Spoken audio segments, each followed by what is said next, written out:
오늘은 주님은 나의 목자 매 한 마리 양이 기회를 엿보고 있었습니다. 무슨 기회를 엿보였냐? 도망가려고 주인의 눈을 피해갔고, 그래서 저 언덕을 향해 야우 성공이다 매. 1998년 어느 날이었습니다. 뉴질랜드의 한 목장에서 있었던 일이에요.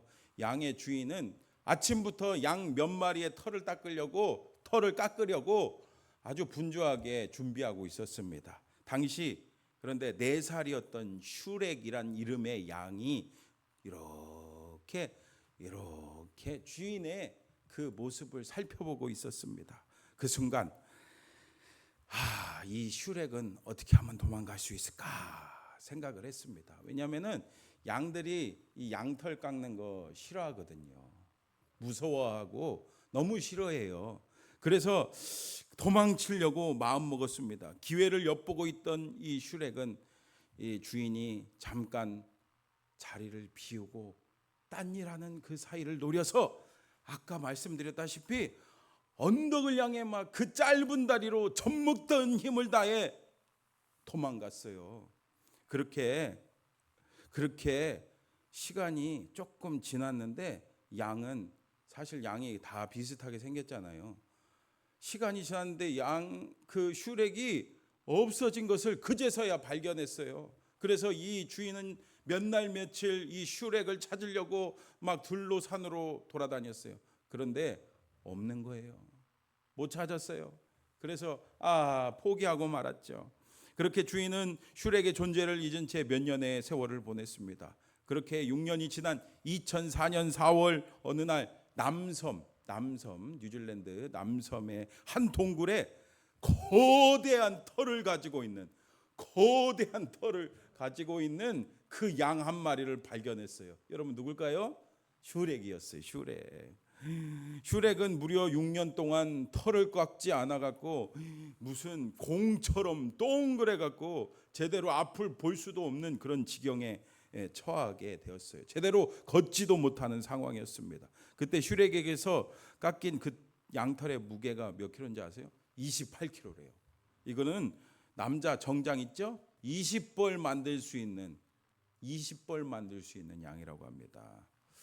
진짜 조금만 더 늦었어도 목숨이 위태한 그런 상황이었다고 합니다. 왜냐하면은 양의 털, 여러분 양털 보셨죠? 양털은 막 눈에 띄게 엄청나게 빨리 자라진 않지만 조금씩 자라기 때문에, 근데 그 자라는 양이 끝도 없이 자라기 때문에 그 양이 털이 너무 많이 자라면요 생명에 위협이 될 수 있대요. 여러분 생각해 보세요. 아까도 말씀드렸다시피 이게 양털이 막 여기도 막 나잖아요. 그러면 막 눈을 가리잖아요. 그럼 앞을 제대로 볼 수가 없어요. 그리고 막 이 털, 요런 다리도 막 털이 자라나잖아요. 그러면 어떻게 되겠어요? 진짜 제대로 뒤뚱뒤뚱거리면서 걸을 수가 없는 거예요. 그러면은 사나운 맹수가 나타나면은 도망가지 못하는 거예요. 볼 수도 없고 제대로 걸을 수가 없으니까. 그래서 양은요 누군가가 주기적으로 이 양털을 깎아줘야 잘 살 수 있다고 합니다. 심지어는요 뉴질랜드에서는요 양의 털을 주기적으로 깎아주지 않으면요 동물 학대로 신고당한대요. 동물 학대로. 그러므로 양에게는 꼭 필요한 사람이 있습니다. 여러분 누구 계세요? 맞아요. 목자예요. 목자. 여러분 우리도 마찬가지죠. 우리도 목자가 필요합니다. 그래서 오늘 시편 23편 1절에 뭐라고 말씀하고 있습니까? 같이 읽어볼까요? 시작. 여호와는 나의 목자시니 내게 부족함이 없으리로다. 아멘. 여러분 오늘 시편 23편의 저자는 누굽니까? 다윗이죠. 다윗은 나중에는 왕이 됐지만은 과거에는 어떤 일을 했어요? 맞아요. 이 양을 치는 목자 일을 했습니다. 그러니 양이 어떤 존재인지 어떤 특징을 가지고 있는지, 그리고 목자가 무슨 일을 해야 되는지 너무나도 잘 알고 있었습니다. 그래서 그는 선포합니다. 우리 주님은 목자시고 나는 양이시다. 양이다. 여러분 정말 다윗의 고백처럼 우리는 양 같아요. 근데 여러분 양하면 뭐가 생각이 나십니까? 우리 한국 사람은 양하면은 어떤 이미지를 떠올립니까? 온순하고 사람하고 친하고 깨끗하고 뭔가 하얀 털, 뭔가 좋은 이미지, 호감 가는 이미지를 양을 표현을 하지 않습니까?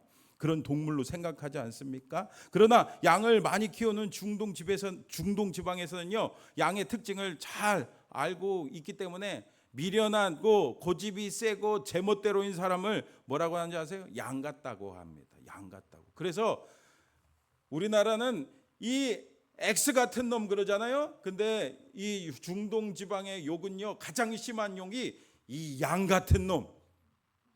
이 양 같은 놈. 그러면은 굉장히 기분 나빠한대요. 그래서 여러분 이사야 53장 6절도 한번 보세요. 같이 읽어볼게요. 시작. 우리는 다 양 같아서 그릇 행하여 각기 제 길로 갔거늘 여호와께서 우리 모두의 죄악을 그에게 담당시키셨도다. 아멘. 여러분 정말 그렇죠. 우리는 다 양 같아요. 양같이 미련하고 자기만 알고, 그래서 각자 그냥 제가 가고 싶은 길로만 가는 존재가 바로 제멋대로 그냥 죄 가운데 빠져 살아가는 존재가 바로 우리 사람입니다. 그런 양과 같은 우리에게는 누가 필요하다고요? 참된 목자가 필요해요. 여러분 누구십니까? 요한복음 10장 11절 같이 읽어볼게요. 시작. 나는 선한 목자라. 선한 목자는 양들을 위하여 목숨을 버리거니와. 아멘. 여러분 그렇습니다. 예수님께서 십자가에서 우리 대신에 모든 죄를 다 담당하시고 친히 우리의 선한 목자가 되셨습니다. 그러므로 우리가 진짜 예수님을 믿고 예수님을 나의 삶의 구주로 주인으로 모시면 예수님은 내 삶의 선한 목자가 되십니다. 그 선한 목자가 되신 그 주님의 그 은혜가 뭔지 아세요? 오늘 1절 하반절 말씀과 같이 부족함이 없는 삶을 살 수 있는 거예요. 근데 이렇게 질문하실 분이 계실 것 같아요.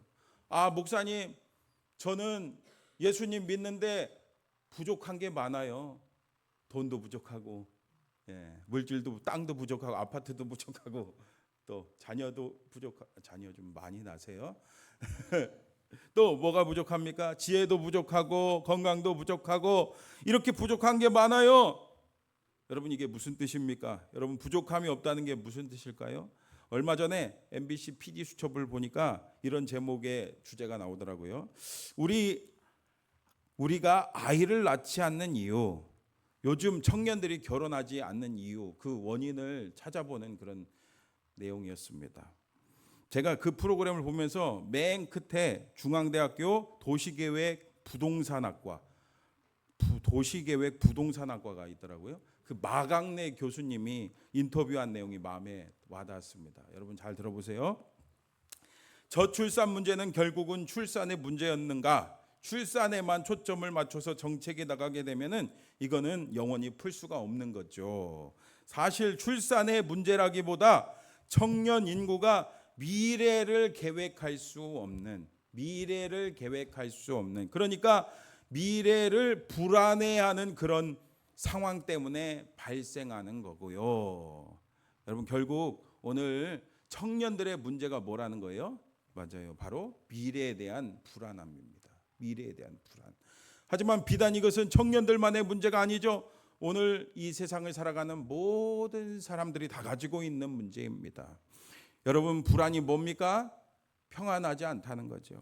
만족함이 없다는 거죠. 곧 부족하다는 거죠. 뭔가가 부족하다는 거예요. 여러분 그렇습니다. 이렇게 하나님을 떠난 인생은요 부족한 거예요. 만족함이 없습니다. 달리 말하면은 평안이 없어요. 진정한 평안을 누릴 수가 없습니다. 그러나 예수님을 영접하면, 그래서 주님 안에 있으면 주님이 우리의 목자가 되시기 때문에 여호와는 나의 목자시니 내가 부족함이 없다. 평안을 누릴 수가 있습니다. 진짜냐고요? 요한복음 14장 27절 말씀 같이 읽어볼게요. 시작. 평안을 너에게 끼치노니 내가 너희에게 주는 것은 세상이 주는 것과 같지 아니하니라. 너희는 마음에 근심하지도 말고 두려워하지도 말라. 아멘. 여러분, 예수님께서 우리에게 분명히 말씀하시잖아요. 내가 너희에게 뭘 주겠다?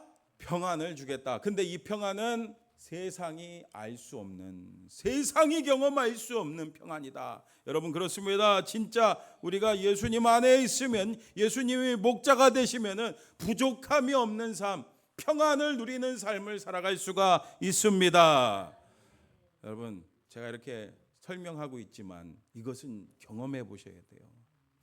여러분, 꼭 예수님 믿으시기를 바랍니다. 사실 오늘 이 말씀을 왜 준비했는지 아시겠죠? 오늘 새 가족이 또 오시면은 완전히 진짜 이 말씀을 전하면서 거듭나기를 바라면서 전한 건데, 여러분 혹시 이 시간에 거듭나지 않은 분이 있다면 예수님 믿고 꼭 거듭나시기를 바랍니다. 그러면요 진짜 은혜를, 이 평안을 경험할 수가 있는 거예요. 그러므로 여러분 진짜 평안을 누리면서 여호와는 나의 목자시다, 내가 그래서 부족함이 없다라는 고백이 있기를 축복합니다. 그리고 이렇게 주님이 나의 목자가 되시면요 평안을 누릴 뿐 아니라 또 어떤 은혜를 주신대요. 계속해서 2절 3절 말씀 같이 읽어볼게요. 시작. 그가 나를 푸른 풀밭에 누이시며 쉴 만한 물가로 인도하시는도다. 내 영혼을 소생시키시고 자기 이름을 위하여 의의 길로 인도하시는도다. 아멘. 여러분 2절 3절에 공통되는 문장이 있죠. 여러분 뭡니까? 맞아요. 인도하시는도다. 여러분 주님이 인도하십니다. 인도하십니다. 여러분 믿으십니까? 여러분 이것이 얼마나 큰 은혜인지 몰라요. 여러분 모르는 길, 초행길 운전해 보셨죠? 그때 뭐가 필요해요? 지도 보시는 분 없죠? 내비게이션이 필요하죠. 내비게이션이 있으면은 이 대한민국 전국 어디든 다닐 수 있잖아요. 그렇죠? 그러면 마음이 어때요? 불안하지 않고 평안하잖아요. 여러분 이렇게 내비게이션이 우리 인생을, 우리 운전을 인도하듯이 우리 주님께서 우리의 삶을 인도하신다고 생각해 보세요. 얼마나 즐겁고 얼마나 행복하겠습니까? 여러분 어떠세요? 여러분 사실 경험해 보셨잖아요. 하나님의 인도하심 받으셨잖아요. 여러분 아시다시피 저는 충청남도 서산시 대산읍 오지리에서 태어나서 서산에서 유치원, 초등학교, 저는 국민학교 나오긴 했지만 초등학교, 중학교, 고등학교까지 제가 서산에서 나왔어요. 그래서 완전히 오리지널 충청도 사람이요. 근데 여러분 저희 아내는 어디 사람입니까? 부산 사람이죠. 부산 사람. 그죠? 여러분 충청도 사람이 부산 사람 만날 확률이 얼마나 될까요? 별로 없어요. 사실 같은 지역 사람들을 주로 많이 만나잖아요. 제가 서울에서 사역할 때 기도하면 자꾸 부산에 대한 마음을 주시더라고요. 사실 제가 부산에 가는 것은 모험이었습니다. 진짜 아는 사람 하나 없죠. 아무런 연고도 없죠. 그러고나 그 당시에 저는 결혼도 하지 않은 총각 목사였습니다. 제가 부산 간다니까 말리는 사람이 참 많더라고요. 하지만 하나님이 자꾸 마음을 주셔서 순종해서 부산에 갔습니다. 근데 부산에 갔더니 예기치 않은 놀라운 은혜가 있었던 거예요. 여러분 뭔지 아시죠? 2013년도 7월 어느 날이었습니다. 장 장로님에게서 전화가 왔어요. 장 장로님. 식사 같이 하자고 하시는 거예요. 그래서 식사를 맛있게 하는데 그러시더라고요. 우리 김 목사님이 마음에 드는데 우리 딸 한번 만나보라고. 그래서 제가 저희 아내를 그 부산에서 만난 거 아니겠어요. 아내를 딱 만나자마자 드는 생각이, 내 뼈 중에 뼈고 내 살 중에 살이구나. 내 반쪽이 여기 있구나. 그래서 제가 석 달도 되지 않아 결혼했잖아요. 한 2달 반 만에. 어제가 딱 무슨 날인지 아세요? 결혼 11주년 되는 날이었습니다. 우리 아주 잘 살고 있는 거 아시죠? 여러분 그렇습니다. 지금도 우리 주님께서는요, 주님 믿고 의지하는 자 그의 삶을 이끌어 가시고 인도하십니다. 그리고 더 나아가서 우리를 통해서 하나님 영광 받으십니다. 하지만 살다 보면은 생각지도 못한 어려움도 있어요. 여러분 예수님 믿는다고 어려움이 없지 않잖아요. 여러분 묻고 싶습니다. 지금 현재 나는 아무런 문제 없다. 손 들어 보셔야 보세요. 하나도 없잖아요. 그렇죠? 그래서 오늘 4절에 뭐라고 말씀하고 있습니까? 우리 같이 읽어볼까요? 시작. 내가 사망의 음침한 골짜기로 다닐지라도 해를 두려워하지 않을 것은 주께서 나와 함께 하심이라. 주의 지팡이와 막대기가 나를 안위하시나이다. 아멘. 내가 사망의 음침한 골짜기로 다닐지라도. 정말 여러분 어때요? 때때로는 내가 생각지도 못한 사망의 음침한 골짜기 같은 어려움이 우리 인생에 찾아올 때가 있지 않습니까? 오늘 시편 23편의 저자인 다윗도요, 살면서 많은 숱한 고난과 어려움이 찾아왔습니다. 여러분 대표적으로 뭡니까? 그 장인 누굽니까? 사울 왕이 그렇게 죽이려고 했잖아요. 또 사랑하는 그 아들 누굽니까? 압살롬이 그 아버지를 죽이려고 했잖아요. 여러분 이뿐입니까? 그는요 전쟁터에 나가서 수많은 죽을 고비를 넘겼습니다. 그때마다 그는 어떻게 했다고요? 해를 두려워하지 않았어요. 두려워하지 않았습니다. 왜요? 주님께서 나와 함께 하심이라. 주님께서 그와 함께 하셨기 때문입니다. 주님께서 나와 함께 하심을 믿었기 때문입니다. 여러분 사망의 음침한 골짜기를 다니고 계십니까? 두려워하지 마세요. 주님께서 여러분들과 함께 하십니다. 목자 되신 주님께서 여러분들과 함께 하십니다. 그래서 오늘 말씀처럼 지팡이와 막대기로 우리를 지키시고 보호하시는 거예요. 여러분 정근모 박사님 아세요? 이분은요 원자력 분야에서 아주 세계적인 권위자입니다. 그리고 과학자시면서 아주 신실한 믿음의 사람이에요. 삼성제일교회 우리 교단 삼성제일교회 원로 장로님이세요. 이분은 어렸을 때부터 엄청난 수재였대요. 경기중학교 명문이잖아요. 옛날에 경기고등학교 다 수석 입학하고 고등학교 때는요 선생님이 너무 똑똑하니까 너 검정고시 봐라. 그래서 고등학교 6개월 다니고서 고1 나이에 시험 쳐갖고서는 서울대학교 물리학과를 차석으로 들어갔대요. 차석으로. 그리고 만 23세 나이에 미시간 주립대학에서 박사학위 받고 플로리다 대학에서 교수로 임명됐어요. 여러분 학생들보다 어떻게 보면 더 어린 교수님이에요. 엄청나죠? 그리고 2차례나 과학기술처 장관을 역임했고 카이스트 설립에 기여한 아주 귀한 분입니다. 그런데 이렇게 전도 유망한 과학자가 예수님을 믿게 된 계기가 있어요. 이분이 쓴 나는 위대한 과학자보다 신실한 크리스찬이고 싶다. 제목이 뭐라고요? 나는 위대한 과학자보다 신실한 크리스찬이고 싶다라는 책을 보니까 이런 간증이 나옵니다. 이분이 카이스트 설립으로 바쁘던 1974년 잠시 미국에 들렸는데 10살 된 아들 진우가 몸이 퉁퉁 붓기 시작하는 거예요. 놀라서 병원에 갔더니 만성 신부전증이랍니다. 만성 신장염이라는 거예요. 더 절망적인 것은 의사 선생님이 이렇게 말씀하시는 거예요. 왜 이제야 오셨습니까? 왜 이제야 오셨습니까? 길어봐야 5년 살 것 같습니다. 너무 늦었군요. 그때 비로소 정근보 장로님은요 아내와 함께 하나님을 찾기 시작했어요. 하나님 도와주세요. 하나님 우리 아들 살려주세요. 그렇게 그는 정말 그 절망의 사망의 음침한 골짜기와 같은 어려움을 처하니까 그때서야 하나님을 찾고 주변에 있는 그 사람들의 인도로 교회를 나가기 시작했어요. 그러던 1982년 어느 주일 예배 시간이었습니다. 에베소서 2장 말씀을 가지고 목사님이 말씀을 전하시는데 말씀 하나하나가 그냥 나한테 하는 말 같고 말씀 하나가 그냥 칼날처럼 가슴에 박혔습니다. 그때 하나님의 음성이 들려왔어요. 너는 아들로 인해 감사해 본 적이 있느냐? 너는 아들로 인해 감사해 본 적이 있느냐? 감사? 사실 그 아들 때문에 얼마나 속썩이고 있습니까? 그러니까 원망 불평이 나왔습니다. 아니 제 아들로 인해 불평을 하면 했지 어떻게 감사합니까? 저처럼 공부 잘해서 성공해서 부모님께 기쁨 드려야지 제 아들이 어렸을 때부터 아파서 얼마나 제 속을 썩이고 아프게 했는지 모르십니까? 그때 주님께서 말씀하셨습니다. 네 아들 진우는 교만한 너와 내 가족이 구원받도록 하기 위해 십자가를 지고 가는 것이다.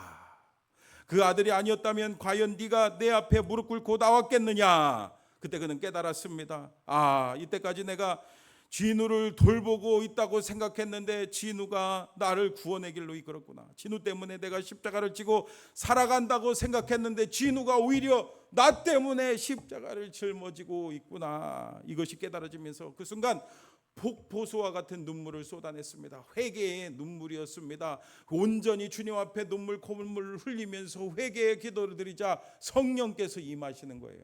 그때 그는요 성령 세례 받았어요. 하나님을 인격적으로 만나게 되었습니다. 그리고 5년밖에 못 산다고 했던 그 아들, 한때는 그 아들이요 너무 자신이 아프고 괴로우니까 막 자살 시도까지 했대요. 근데 기적적으로 하나님이 살려주셨어요. 건강 주셔갖고 이 아들이 대학 졸업해서 IT 회사 취업해갖고 또 좋은 자매 만나서 결혼도 했어요. 아들도 낳고 딸도 낳고 그렇게 5년 더 산 게 아니라 26년을 더 살았습니다. 그리고 하나님의 부르심을 받았대요. 여러분 5절 말씀 같이 읽어볼까요? 시작. 주께서 내 원수의 목전에서 내 잔이 넘치나이다. 아멘. 여러분 여기서 상은요 대상, 금상, 장려상 뭐 이런 상을 말하는 게 아니고 말 그대로 밥상을 말하는 겁니다. 밥상. 여러분 그래요. 이렇게 우리가 기도하면요 우리 주님께서 우리의 삶을 인도하시고 이끄실 뿐 아니라 우리에게 이렇게 밥상, 상을 차려주시는 거예요. 이거 달리 말하면은 하나님이 기도 응답해 주십니다. 오늘 말씀 5절 말씀처럼 기름을 부어 주신대요. 기름을 부어 주시는데 막 내 잔이 넘칠 정도로 은혜를 주십니다. 기도 응답을 주십니다. 우리의 필요를 들어 주십니다. 채워 주십니다. 정근모 장로님의 아들은요 마지막에 이렇게 고백을 하면서 주님 품에 안겼어요. 하나님을 부인하고 막 죽으려고 했던 그 아들이 마지막에 이렇게 남겼대요. 여러분 잘 들어보세요. 아빠, 제가 죽거든 절대로 눈물을 흘리지 마세요. 죽음은 두려움의 대상이 아니에요. 하나님의 품으로 돌아가는데 뭐가 두려워요? 제가 죽으면 오히려 축복 기도해 주세요. 천국에 입학하는 것인데요. 여러분 정말 그렇죠? 이 세상은요 여러분 영원히 살 것 같습니까? 잠깐 왔다가 주님 품으로 돌아가야 되는 거예요. 여러분 그러면 영원히 어디에서 살아야 합니까? 오늘 6절에 고백하죠. 우리 같이 믿음으로 우리도 고백해 봅시다. 시작. 내 평생의 선하심과 인자하심이 반드시 나를 따르리니 내가 여호와의 집에 영원히 살리로다. 아멘. 내가 여호와의 집에 영원히 살리로다. 여러분 우리 인생에 여러 가지 문제가 있는데 가장 큰 문제가 뭡니까? 가장 큰 문제요? 뭐예요? 죽음의 문제예요. 제가 얼마 전에도 어떤 집사님 만났는데 그 기도 부탁하더라고요. 그 시어머니가 몸이 안 좋으신데 그 시어머니가 암이 있거든요. 근데 그 위에서 기도해 주시더라고. 이렇게 부탁을 하시더라고요. 이 죽음의 문제는요. 아무리 과학이 발전해도 의학이 발전해도 우리 인간은요 해결할 수 없습니다. 이 죽음의 문제는요 우리의 힘으로 해결할 수 없어요. 하지만 우리 예수님께서 십자가에 돌아가셔서 우리 인생의 죽음의 문제를 해결하셨습니다. 그래서 예수님 믿으면요 영생을 천국을 선물로 주시는 거예요. 여러분 그래요. 이 세상에서 예수님 믿으면은 예수님 목자 되어 주셔서 오늘 6절의 말씀처럼 선하게 인자하심 뭔지 아세요? 사랑이에요. 사랑으로 우리의 삶을 이끄시고 결국 어디로 인도하신다고요? 천국으로, 하나님 나라 아버지 하나님의 품으로 이끄셔서 영원한 천국 복락을 누리게 해주실 줄 믿습니다.